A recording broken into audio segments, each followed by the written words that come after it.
രാഹുലിന്റെ surgical strike. Rahul മാങ്കൂട്ടത്തിലിന്റെ രാഷ്ട്രീയ ജീവിതം എന്നേക്കുമായി അവസാനിപ്പിച്ചു എന്ന് ആശ്വസിച്ചിരുന്ന കേക്കച്ചന്റെ മനസ്സിൽ ഇടുത്തിയെ കോരിയിട്ടുകൊണ്ട് രാഹുൽ മാങ്കൂട്ടത്തിൽ ഇന്നലെ പാലക്കാട്ട് വോട്ട് ചെയ്യാനെത്തി. നീണ്ട 15 ദിവസങ്ങൾക്ക് ശേഷമാണ് അദ്ദേഹം 2 വ്യാജ പരാതികളിന്മേൽ കോടതി അറസ്റ്റ് ചെയ്യാൻ പാടില്ല എന്ന ഉത്തരവിട്ടതിനെ തുടർന്ന് അദ്ദേഹം വോട്ട് ചെയ്യാനെത്തിയത്. ഇന്നലെ കുന്നത്തുമേട് ബൂത്തിൽ അദ്ദേഹം സമ്മതിദാനാവകാശം രേഖപ്പെടുത്തി. 2 കേസിലും അറസ്റ്റ് രേഖപ്പെടുത്തരുതെന്ന കോടതിയുടെ ആ ഉത്തരവ് നിലവിലുണ്ട്. ഇന്നലെ വൈകിട്ട് 4:45 പാലക്കാട് നഗരസഭയിലെ 24-ാം വാർഡ് കുന്നത്തുമേട് നോർത്തിലെ സെന്റ് സെബാസ്റ്റ്യൻ സ്കൂളിലാണ് അദ്ദേഹം വോട്ട് രേഖപ്പെടുത്തിയത്. അവസാന നിമിഷമാണ് പാലക്കാട് അദ്ദേഹത്തിന്റെ അടുത്ത സുഹൃത്തുക്കൾ പോലും രാഹുൽ വോട്ട് ചെയ്യാൻ എത്തുന്നുണ്ട് എന്ന വിവരം അറിഞ്ഞത്. പക്ഷേ രാഹുൽ എത്തുമെന്ന് തന്നെ നമ്മുടെ മാപ്ര സുഹൃത്തുക്കൾക്കെല്ലാം അറിയാമായിരുന്നു. അതുകൊണ്ട് തന്നെ അവർ കാത്തിരുന്നു. കഴുകന്മാർ കാത്തിരിക്കുന്നത് പോലെ അവന്മാർ കാത്തിരുന്നു. രാഹുലിന്റെ വായിൽ നിന്നും എന്തെങ്കിലും ഒരു വാക്ക് കിട്ടി അത് കോടതിയെ ലക്ഷ്യമാക്കി വീണ്ടും ഒരു പ്രതിസന്ധി ഉണ്ടാക്കുവാൻ അവർ കിണഞ്ഞു പരിശ്രമിച്ചു. പക്ഷേ രാഹുൽ എല്ലാം കോടതിയുടെ നിരീക്ഷണത്തിലാണ്. സത്യം ജയിക്കും, കോടതി തീരുമാനിക്കട്ടെ എന്നും മാത്രം അദ്ദേഹം പറഞ്ഞു. പക്ഷേ അദ്ദേഹം നെഞ്ചുവിരിച്ച് പാലക്കാട്ട് ഇന്നലെ എത്തി. അദ്ദേഹം പാലക്കാട്ട് എത്താതിരിക്കാൻ വേണ്ടിയാണ്, എത്തിയാൽ അറസ്റ്റ് ഉണ്ടാവും, അതല്ലെങ്കിൽ വലിയ പ്രതിഷേധമുണ്ടാവും, പ്രതിസന്ധി ഉണ്ടാകും എന്നൊക്കെ പറഞ്ഞ് വലിയ ഭീഷണി മുഴക്കിയിരുന്നുവെങ്കിലും അതൊന്നും വകവെക്കാതെ കൃത്യം 4:45 തന്നെ അദ്ദേഹം അവിടെ എത്തി. കേക്കച്ചനും സംഘത്തിനും അതല്ലെങ്കിൽ ഇടതുപക്ഷത്തിനോ BJPക്കോ ഒന്നും ചെയ്യുവാൻ സാധിച്ചില്ല. നമ്മൾ കഴിഞ്ഞ ദിവസം പറഞ്ഞ പോലെ കുറെ അവന്മാർ അവിടെ കിടന്ന് ഓരിയിട്ടു. അതൊന്നും വകവെക്കാതെ രാഹുൽ അവിടെ എത്തി. കോൺഗ്രസിലെ ധാരാളം നേതാക്കന്മാരും പ്രവർത്തകരും എല്ലാം അദ്ദേഹത്തോടൊപ്പം, സ്ഥാനാർത്ഥി അടക്കം രാഹുലിനോടൊപ്പം ഉണ്ടായിരുന്നു. പാർട്ടിയുടെ ഭീഷണിയും തിട്ടൂരവും വിലക്കുകളും എല്ലാം ഉണ്ടായിട്ടും അതൊന്നും അവർ വകവെച്ചില്ല. പാലക്കാട്ടെ ജനങ്ങൾ രാഹുലിനോടൊപ്പം ഉണ്ടായിരുന്നു.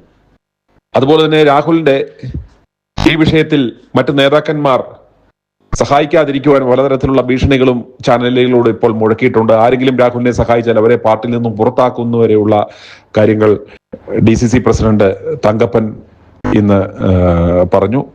ഇപ്പോഴും ഏറ്റവും ആവേശത്തോടെ രാഹുലിന്റെ പുറകെ നടക്കുന്നത് ഏഷ്യാനെറ്റാണ്. ഏഷ്യാനെറ്റിന് രാഹുലിനോട് എന്താണ് ഇത്ര കലിപ്പെന്ന് മാത്രം നമുക്ക് മനസ്സിലാക്കാൻ സാധിക്കുന്നില്ല. അതുപോലെ ഏതൊക്കെ തരത്തിൽ ഇവന്മാർ പ്രതിസന്ധി ഉണ്ടാക്കാൻ പറ്റുമോ അത്തരത്തിലുള്ള പ്രതിസന്ധികളാണ് ഉണ്ടായിക്കൊണ്ടിരിക്കുന്നത്. രാഹുൽ എങ്ങോട്ട് പോകുന്നു, രാഹുൽ എവിടെ ഇറങ്ങുന്നു, എവിടെ ചായ കുടിക്കുന്നു, എവിടെ താമസിക്കുന്നു എന്നടക്കം രാഹുലിനെ വട്ടമിട്ട് പറക്കുകയാണ് ഈ ശവന്തീനി കഴുകന്മാർ. അതുപോലെ തന്നെ മറ്റൊരു കാര്യം ശ്രദ്ധിക്കണം. ഈ പോലീസും മാധ്യമപ്രവർത്തകരും നിരന്തരം അദ്ദേഹം താമസിച്ചുകൊണ്ടിരുന്ന ആ ഫ്ളാറ്റിൽ കയറി ഇറങ്ങി. അതുപോലെ ആ ഫ്ളാറ്റിന്റെ ദൃശ്യങ്ങൾ, അതിന്റെ എലിവേഷൻ അടി മുതൽ മുടി വരെ ത്രൂ ഔട്ട് കാണിച്ചുകൊണ്ടിരിക്കുകയും ആ താമസക്കാർക്ക് വളരെയേറെ ബുദ്ധിമുട്ടുകളും പ്രതിസന്ധികളും ഉണ്ടാക്കി. രാഹുലിനെ കൊണ്ടുള്ള പ്രതിസന്ധിയല്ല, ഈ മാധ്യമ പ്രവർത്തകർ എന്ന് പറയുന്ന അധമന്മാരും അതുപോലെ തന്നെ പോലീസുകാരും കയറി ഇറങ്ങി അവരുടെ സ്വൈര്യജീവിതം നശിപ്പിക്കുന്ന ഒരു അവസ്ഥ വന്നപ്പോൾ അവിടെയും രാഹുലിന് ഇവന്മാർ ഒരു പ്രതിസന്ധി ഉണ്ടാക്കിയിരിക്കുകയാണ്. നോർക്കണം, വേട്ടപ്പട്ടിയെ പോലെ പിന്തുടരുകയാണ്. ഇത്രയുമൊക്കെ ആയിട്ട് ഇവന്മാർക്ക് സമാധാനമായിട്ടില്ല. ഇത്രയുമൊക്കെ തിരിച്ചടികൾ ഏറ്റിട്ടും നാണം കെട്ടിട്ടും ഈ നാണം കെട്ട ഈ അധമ മാധ്യമ പ്രവർത്തകർക്ക് അടക്കമായിട്ടില്ല എന്ന് വേണം നമുക്ക് മനസ്സിലാക്കുവാൻ. പക്ഷെ അതൊന്നും രാഹുൽ വകവെക്കുന്നില്ല. രാഹുൽ ഞാൻ പാലക്കാട്ട് തന്നെ കാണുമെന്ന് മാപ്രകളെ അറിയിച്ചിട്ടുണ്ട്. അദ്ദേഹം വോട്ട് രേഖപ്പെടുത്തി രക്ഷപ്പെടുകയായിരുന്നില്ല. അതിന്റെ ഓപ്പോസിറ്റ് ഉണ്ടായിരുന്ന ഒരു തട്ടുകടയിൽ കയറി ചായ കുടിച്ച് അവിടെ ഇരുന്ന്, ഇതൊക്കെ ഒരു സന്ദേശമാണ്. ആ നാണം കെട്ട കേക്കച്ചനും അദ്ദേഹത്തെ ഇല്ലാതാക്കുവാനും ശ്രമിച്ച എല്ലാ നാണം കെട്ടവന്മാർക്കുമുള്ള ഒരു സന്ദേശം അദ്ദേഹത്തിന്റെ ആ ചിരിയിലുണ്ടായിരുന്നു. എടാ നാണം കെട്ട കേക്കച്ച, നീയൊക്കെ ഇത്രയും പണിതല്ലോ, എന്നിട്ട് എന്തെങ്കിലും ചെയ്യാൻ സാധിച്ചോ? ഇതെല്ലാം രാഹുലിന്, ഈ എറിഞ്ഞ ഓരോ കല്ലുകളും രാഹുലിന് കൊട്ടാരം പണിയാനുള്ള ശിലകളാണെന്ന് നീയൊക്കെ മനസ്സിലാക്കിക്കൊള്ളുക. പാലക്കാട്ടെ ജനങ്ങൾ പാലക്കാടോടൊപ്പം ഉള്ളത് കൊണ്ട് തന്നെ ഇവന്മാർക്കൊന്നും ചെയ്യാൻ സാധിക്കത്തില്ല. വളരെ ശക്തമായി തന്നെ അദ്ദേഹം പാലക്കാട് ഉണ്ടാവും. ഇന്ന് പ്രോസിക്യൂഷൻ ഹൈക്കോടതിയിൽ അപ്പീൽ ഫയൽ ചെയ്യും. പക്ഷെ അത് ഇതുവരെ ലിസ്റ്റ് ചെയ്തിട്ടില്ല. അതുകൊണ്ട് തന്നെ അത് തിങ്കളാഴ്ച പരിഗണിക്കാനായിരിക്കും സാധ്യത. അതുപോലെ തന്നെ 15-ാം തീയതിയും ആദ്യ കേസിൽ വാദം കേൾക്കും. 2ാം കേസിൽ പ്രഥമ ദൃഷ്ട്യാ തന്നെ ആ കേസ് നിൽക്കത്തില്ല എന്നാണ് കോടതിയുടെ നിരീക്ഷണം. അതുകൊണ്ട് തന്നെ യാതൊരു കാരണവശാലും ഹൈക്കോടതിയിൽ ഈ പ്രോസിക്യൂഷൻ നാണം കെടും എന്ന കാര്യത്തിൽ യാതൊരു സംശയവുമില്ല. കാരണം FIR രേഖപ്പെടുത്തി ദിവസങ്ങൾക്ക് ശേഷം മാത്രമാണ്, കോടതിയിൽ നിന്നും സമ്മർദ്ദം വന്നപ്പോൾ മാത്രമാണ് ഈ പരാതിക്കാരിയുടെ FIS മൊഴി രേഖപ്പെടുത്തിയിരിക്കുന്നത്. അതുപോലെ തന്നെ പരാതിയിൽ തന്നെ പറയുന്നുണ്ട്, എനിക്ക് പരാതിയുമായി പോകാൻ താല്പര്യമില്ലായിരുന്നു എന്ന് തന്നെ പറയുന്നുണ്ട്. അതിൽ നിന്ന് തന്നെ കോടതിക്ക് വ്യക്തമായി ഇത് സമ്മർദ്ദങ്ങളുടെ, രാഷ്ട്രീയ സമ്മർദ്ദത്തിന്റെ ഭാഗമായിട്ടാണ് ഇപ്രകാരം ഒരു കേസ് ഫയൽ ചെയ്യപ്പെട്ടത് എന്ന് കോടതിക്ക് തന്നെ മനസ്സിലാക്കുവാൻ സാധിച്ചു. അതുപോലെ തന്നെ ഇവർ ബലാത്സംഗം ചെയ്തു, ഹോം സ്റ്റേയിൽ എത്തിച്ച് ബലാത്സംഗം ചെയ്തു എന്ന് പറയുന്നുണ്ടെങ്കിലും അതിനുശേഷവും മാസങ്ങളോളം ഇൻസ്റ്റാഗ്രാമിൽ ഇവർ സൗഹൃദ സംഭാഷണങ്ങളും സന്ദേശങ്ങളും ഒക്കെ അയച്ചിരുന്നതായി കോടതി കണ്ടെത്തി. അതുപോലെ തന്നെ പ്രോസിക്യൂഷൻ കോടതിയിൽ ഹാജരാക്കിയ ആ സന്ദേശങ്ങളിൽ പല ഭാഗങ്ങളും മാസ്ക് ചെയ്തിരുന്നു. എന്നാൽ അതിൽ നിന്നും അത് ഒരു ഉഭയകക്ഷി, ഇവർ തമ്മിൽ നല്ല സൗഹൃദത്തിലായിരുന്നു, ഇത് ഏതോ സമ്മർദ്ദത്തിന്റെ പുറത്ത് പരാതി കൊടുത്തതാണ് എന്ന് കോടതിക്ക് പ്രഥമ ദൃഷ്ട്യാ തന്നെ മനസ്സിലായത് കൊണ്ടാണ് അപ്രകാരം ഒരു നിരീക്ഷണം കോടതി നടത്തി രാഹുലിന് മുൻകൂർ ജാമ്യം അനുവദിച്ചത്. അതുകൊണ്ട് തന്നെ അത് കനത്ത തിരിച്ചടിയാണ് കോടതിയിൽ ഇവർക്ക് നേരിട്ടത്. അതുപോലെ തന്നെ ഈ കേസ് ഘടിപ്പിക്കുവാൻ AIG G പൂങ്കുഴലിക്ക് 2 കേസുകളുടെയും ചുമതല കൊടുത്തിരിക്കുകയാണ് സർക്കാർ. ആദ്യ ടീമിനെ ഇവർക്ക് വിശ്വാസമില്ല എന്ന കാരണത്താലാണ് ഇപ്പോൾ അപ്രകാരം കൂടുതൽ രഹസ്യ സ്വഭാവം, അതായത് ഇവരുടെ കയ്യിൽ നിൽക്കുന്ന ഒരാളാണെങ്കിൽ കൂടുതൽ രഹസ്യ സ്വഭാവം അതിനുണ്ടാവും, വിവരങ്ങളൊന്നും ചോരില്ല എന്ന് കരുതിയാവണം ഇപ്രകാരം അവരുടെ വിശ്വസ്തയെ ഏൽപ്പിച്ചത്. എന്തായാലും രാഹുലിന് കോടതിയിൽ തിരിച്ചടി ഉണ്ടാകില്ല എന്ന് ഉറപ്പാണ്. കാരണം ഒരു ഉഭയകക്ഷി സമ്മതപ്രകാരമുള്ള ബന്ധമാണ് 2 കേസുകളിലും ഉണ്ടായിരുന്നത് എന്ന് വളരെ വ്യക്തമാണ്. അതിനെ സാധൂകരിക്കുന്ന തരത്തിലുള്ള തെളിവുകളുണ്ട്. ഇതിവിടുത്തെ മാധ്യമങ്ങളുടെയും മറ്റ് സകല സംവിധാനങ്ങളുടെയും ഭരണകൂടത്തിന്റെയും ആ പ്രഷർ കൊണ്ടാണ് ഇത്രയുമൊക്കെ ഒരു വിവാദമാക്കുവാൻ ഇവർക്ക് സാധിച്ചത്. പക്ഷേ കോടതിയിൽ ഇത് നാണം കെടും, പൊളിയും എന്ന കാര്യത്തിൽ യാതൊരു സംശയവുമില്ല. രാഹുലിന് വമ്പിച്ച ജനപിന്തുണ കൂടുകയാണ് ഈ വിഷയത്തിന് ശേഷം ഉണ്ടായത്. എന്തായാലും രാഹുലിനെ തീർക്കുവാൻ ശ്രമിച്ച എല്ലാവർക്കും നല്ല കൃത്യമായ കാരണത്തുള്ള അടിയാണ് രാഹുൽ ഇന്നലെ കൊടുത്തത്. അദ്ദേഹം തന്റെ വോട്ട് രേഖപ്പെടുത്തി. MLA ആയതിനു ശേഷമുള്ള അദ്ദേഹത്തിന്റെ ആദ്യത്തെ, പ്രത്യേകിച്ച് പാലക്കാട്ടുള്ള ആദ്യത്തെ ഒരു വോട്ടിംഗ് ആയിരുന്നു ഇന്നലെ നടന്നത്. എന്തായാലും ഓരോ ദിവസങ്ങൾ കഴിയും തോറും, ഇന്ന് മിഷൻ 250യുടെ 61ാം ദിനം. ഈ 61ാം ദിനവും വളരെ സന്തോഷകരമായ ഒരു വാർത്തയാണ് പ്രേക്ഷകരുമായി നമുക്ക് പങ്കുവെക്കുവാനുള്ളത്. രാഹുൽ ഇന്നലെ എത്തി, വോട്ടിംഗ് നടന്നു. അതുപോലെ തന്നെ അദ്ദേഹം പാലക്കാട്ട് തന്നെ കാണുമെന്ന കൃത്യമായ സന്ദേശം എല്ലാവർക്കും കൊടുത്തു കഴിഞ്ഞിട്ടുണ്ട്. ഇനി ഇതുമായി ബന്ധപ്പെട്ട് വന്ന പ്രതികരണങ്ങൾ, ഇന്നലെ രാഹുൽ വോട്ട് ചെയ്യാൻ എത്തുന്നതും മാപ്രകൾ അദ്ദേഹത്തെ വട്ടം ചുറ്റുന്നതും അദ്ദേഹത്തിന്റെ പ്രതികരണവും എല്ലാം കാണാം. ആ ദൃശ്യങ്ങളിലേക്ക്.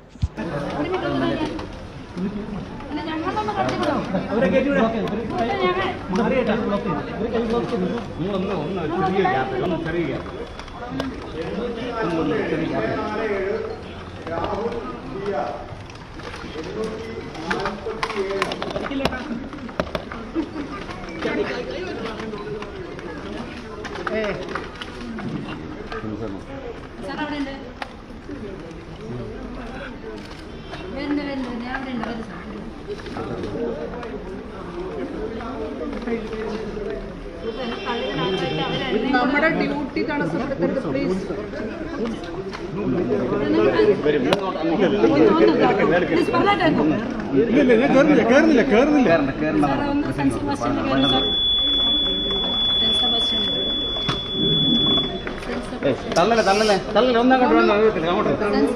ഇത് നമ്മുടെ ഏരിയയിലാണ്.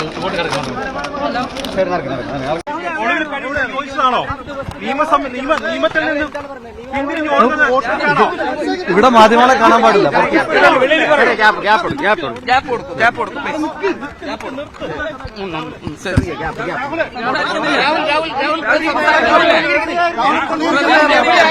ചോദ്യമുണ്ട്.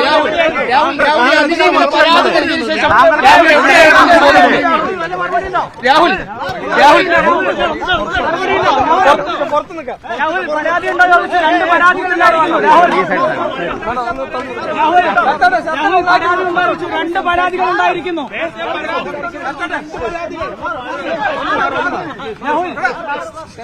രാഹുൽ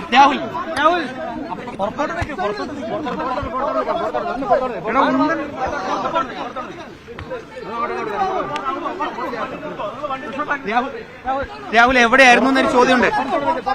രാഹുൽ എവിടെ ഒളിവിൽ കഴിയാൻ പാടുണ്ടോ?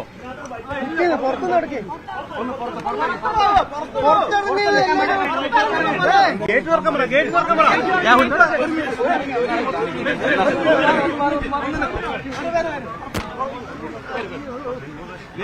ഗേറ്റ് തുറന്നു.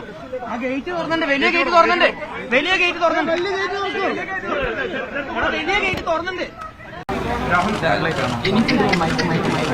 ഇനിയിപ്പോ ഇവിടെ ഉണ്ടാവോ? പാലക്കാട് ഉണ്ടാവോ? എനിക്ക് പറയാനുള്ളത് ഞാൻ പറഞ്ഞു കഴിഞ്ഞു. ഇല്ല, എനിക്ക് പറയാനുള്ളത് ഞാൻ തൽക്കാലം പറഞ്ഞു കഴിഞ്ഞു. അല്ല, പാലക്കാട് ഉണ്ടാവും. ഇവിടെ തന്നെ ഉണ്ട്. ഇപ്പോ ഈ കേസ് കോടതിയിലൊക്കെ നിൽക്കുകയാണ്. മുൻകൂർ ജാമ്യം എനിക്ക് പറയാനുള്ള ആകെയുള്ള മറുപടി, ഇന്ന് പറയാനുള്ള മറുപടി ഞാൻ പറഞ്ഞു കഴിഞ്ഞു. എനിക്ക് പറയാനുള്ളതും എനിക്കെതിരെ പറയാനുള്ളതും ഏറ്റവും ബഹുമാനപ്പെട്ട നീതിന്യായ കോടതിയുടെ മുൻപാകെയുണ്ട്. ഇനി കോടതി തീരുമാനിക്കട്ടെ. സത്യം ജയിക്കുമെന്നുള്ള ഉത്തമമായ ആത്മവിശ്വാസമുണ്ട്. ഇതിനപ്പുറം ഒരു വാക്ക് എനിക്കിപ്പോൾ പറയാനില്ല. കോടതിയിൽ ഇരിക്കുന്നതുകൊണ്ട് വേറെ ഒന്നും പറയാനില്ല എന്നാണോ? ഈ രണ്ടാമത്തെ പരാതിയുമായി ബന്ധപ്പെട്ട് രാഹുലിന് ഒന്നും പ്രതികരിച്ചിട്ടില്ല എന്ന് മാത്രമല്ല, സ്വാഭാവികമായിട്ട്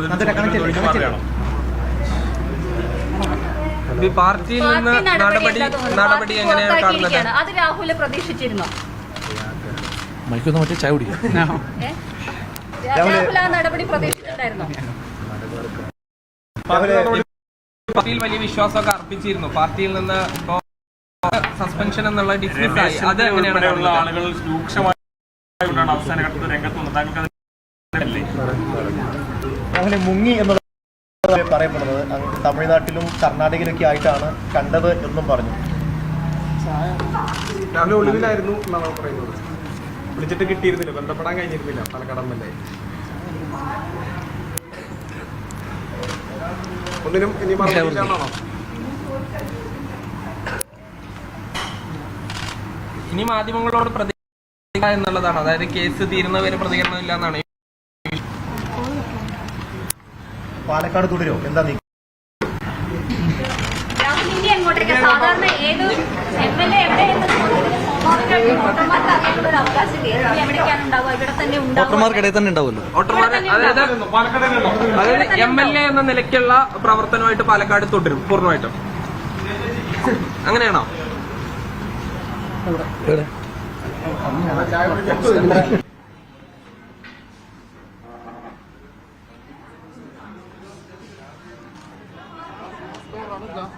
പാർട്ടി നടപടി അതോ പാർട്ടി ഒപ്പം ഉണ്ടാകും എന്നൊരു പ്രതീക്ഷ ഉണ്ടായിട്ടില്ല.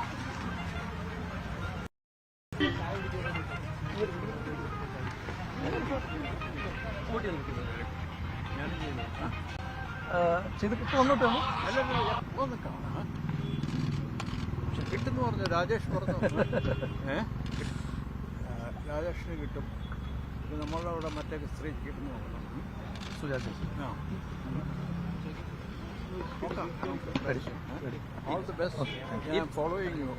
തെരഞ്ഞെടുപ്പിൽ ഒരു പ്രതീക്ഷ എങ്ങനെയാണ്? തെരഞ്ഞെടുപ്പിൽ പ്രത്യേകിച്ച് പാലക്കാട് നഗരസഭ ഉൾപ്പെടെ വലിയ ഒരു മത്സരമാണല്ലോ. രാഹുൽ പാലക്കാട് നഗരസഭ ഉണ്ടാക്കാൻ പറ്റുമോ? രാഹുൽ പാർട്ടി നടപടി എങ്ങനെയാണ്? രാഹുൽ മറ്റ് ഇനി എന്നാണ് ഓഫീസിലേക്ക് പോവാണ്? ഇനി ഇവിടെയുണ്ട്, പാലക്കാടുണ്ട്. രാഹുലേ, ഈ തെരഞ്ഞെടുപ്പിലെ എനിക്ക് ഇന്ന് പറയാനുള്ളത് ഞാൻ പറഞ്ഞു. നിങ്ങൾ ഇനി എത്ര നേരം നിന്നാലും ഇന്ന് പറയാനുള്ളത് ഞാൻ പറഞ്ഞു. അതിനപ്പുറം ഞാൻ പറയാൻ ഉദ്ദേശിക്കുന്നു. തിങ്കളാഴ്ച കോടതിയിൽ ഹാജരാവും. രാഹുൽ തിങ്കളാഴ്ച കോടതിയിൽ ഹാജരാവും.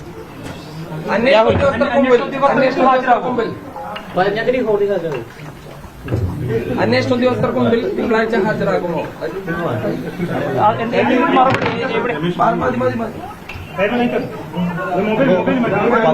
മറുപടി ഈ വിഷയത്തിലുണ്ടോ? മറുപടി ഉണ്ടോ ഈ വിഷയത്തിൽ? എനിക്ക് പറയാനുള്ളത് ഞാൻ പറഞ്ഞു കഴിഞ്ഞു, അവസാനിച്ചു. തിങ്കളാഴ്ച എനിക്ക് പറയാനുള്ളത് പറഞ്ഞു, അവസാനിച്ചു. Okay okay okay. ഏതായാലും അദ്ദേഹത്തിന് പറയാൻ കൂടുതൽ പ്രതികരിക്കുന്നില്ല എന്നാണ് രാഹുൽ, കൂടുതൽ പ്രതികരിക്കുന്നില്ല എന്നാണ്. എനിക്കിന്ന് പറയാനുള്ളത് പറഞ്ഞു, അവസാനിച്ചു. ഈ തിങ്കളാഴ്ച അന്വേഷണ ഉദ്യോഗസ്ഥർക്ക് മുന്നിൽ എത്തുമോ, അങ്ങനെ ചോദ്യം കൂടി ഇല്ല രാഹുൽ? ഒരു വിശദമായ പ്രതികരണം ഉണ്ടാകുമോ? രാഹുൽ പരാതി ഉണ്ടോ ചോദിച്ചു, പരാതി ഉണ്ടായിരിക്കുന്നു, 2 പരാതി ഉണ്ടായിരിക്കുന്നു. എനിക്കിന്ന് പറയാനുള്ളത് മുഴുവൻ ഞാൻ പറഞ്ഞു. ഇതിനപ്പുറം ഒന്നും ഇന്ന് ഞാൻ പറയാൻ ഉദ്ദേശിക്കുന്നില്ല. ഇത് നിങ്ങൾ എത്ര ചോദ്യം ചോദിച്ചാലും എത്ര നേരം വന്നാലും എനിക്ക് പറയാനുള്ളത് പറഞ്ഞു കഴിഞ്ഞു. ഓക്കെ. ചോദിക്കുന്നത് ഈ പാർട്ടി നടപടിയെ കുറിച്ച് താങ്കളുടെ പ്രതികരണം എന്താണ്?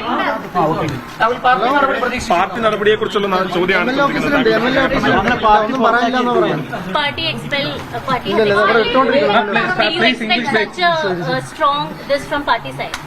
പാർട്ടിയിൽ നിന്ന് ഇങ്ങനെ നടപടി മുൻകൂർ ജാമ്യം തള്ളിയതിന് തൊട്ട് പിന്നാലെ 1 നിമിഷം പോലും കാത്തു നിൽക്കാതെയാണ് പാർട്ടി പുറത്താക്കിയത്. അപ്പൊ അങ്ങനെ ഒരു നടപടി പ്രതീക്ഷിച്ചിരുന്നോ? On the back, if you did you expect such a strong reaction from party? Since day one they were supporting you, but finally when the anticipatory bail was rejected, the party expelled you.